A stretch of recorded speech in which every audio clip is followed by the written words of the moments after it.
Pedemontana Veneta scatta il conto alla rovescia. Una data precisa per l'inizio dei lavori della superstrada lunga quasi 95 km che collegherà il Trevigiano al Vicentino da Villorba a Montecchio Maggiore ancora non c'è, ma se l'iter non subirà intoppi le ruspe saranno al lavoro già dalla fine del 2014, al massimo all'inizio del 2015. A Montebelluna l'incontro per la presentazione dei lavori dopo la revisione del progetto precedente del tratto di 1,5 km che riguarda il territorio del comune. La nuova posizione del casello, spiegano gli addetti ai lavori, avrà un minore impatto ambientale, ma non è questa l'unica novità. In arrivo infatti anche un sottopasso. Si cambia il casello d'uscita superstradale, invece di avere due uscite contrapposte ce n'è una unica, meno impatto paesaggistico, 1 chilometro in più di superstrada in trincea nel territorio volpaghese.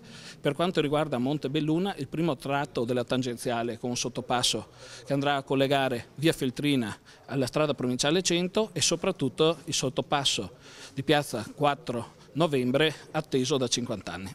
Il nuovo progetto non piace a tutti, men che meno al Comitato del Coordinamento Veneto per una pedemontana alternativa, secondo cui l'impatto dell'infrastruttura resta ancora troppo forte. Preoccupa anche il via vai di mezzi pesanti che sposteranno in una cava della zona gli 800.000 metri cubi di terra che verranno estratti per consentire il posizionamento della strada in trincea. Quello che aspetta i residenti sono 3 anni di andirivieni pressoché continuo dei camion, un problema risolvibile con l'utilizzo della viabilità alternativa, secondo l'amministrazione, anche se lo scetticismo rimane. Infine una considerazione: dopo lo scandalo Expo e quello del Mose c'era chi, come alcuni sindaci, aveva adombrato sospetti anche sulla costruzione della pedemontana.